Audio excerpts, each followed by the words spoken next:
നമ്മുടെ ബസ്സുകുട്ടിക്കും ദച്ചൂസിനും രാജേഷ് ഏട്ടൻ തന്നെ ഉണ്ടാക്കിയ മുട്ടത്തോരൻ കഴിക്കണം എന്ന് പറഞ്ഞിട്ട് രാജേഷ് ഏട്ടൻ അവിടെ മുട്ടത്തോരൻ ഉണ്ടാക്കാനുള്ള തയ്യാറെടുപ്പിലാണ്. ആദ്യം എന്താ ഒരു വലിയ ഉള്ളി അരിഞ്ഞിട്ടുണ്ട് ചെറുതായിട്ട്. അത് കഴിഞ്ഞിട്ട് തക്കാളി അരിഞ്ഞുകൊണ്ടിരിക്കുകയാണ്. ഇതുപോലെ മുട്ടത്തോരൻ ഉണ്ടാക്കുന്നവർക്ക് ഉണ്ടെങ്കിൽ കമന്റ് ബോക്സിൽ കമന്റ് ചെയ്യണം കേട്ടോ. എങ്ങനെയാണെന്ന് ഫുള്ള് ഞാൻ വീഡിയോ എടുത്ത് കാണിച്ചു തരാം. വെളിച്ചെണ്ണ ഒഴിച്ചിട്ടുണ്ട്. കടുക്, കറിവേപ്പില ഇട്ടിട്ടുണ്ട്.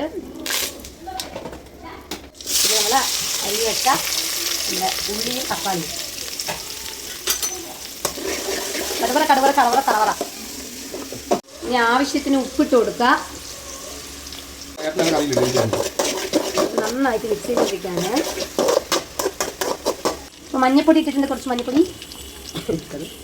അങ്ങനെ നമ്മൾ മുട്ട ഇങ്ങനെ പൊട്ടിച്ച് ഇതുപോലെ ഒഴിക്കുകയാണ്. അങ്ങനെ നമ്മൾ മുട്ടത്തോരൻ എന്താ റെഡി ആയിട്ടുണ്ട്.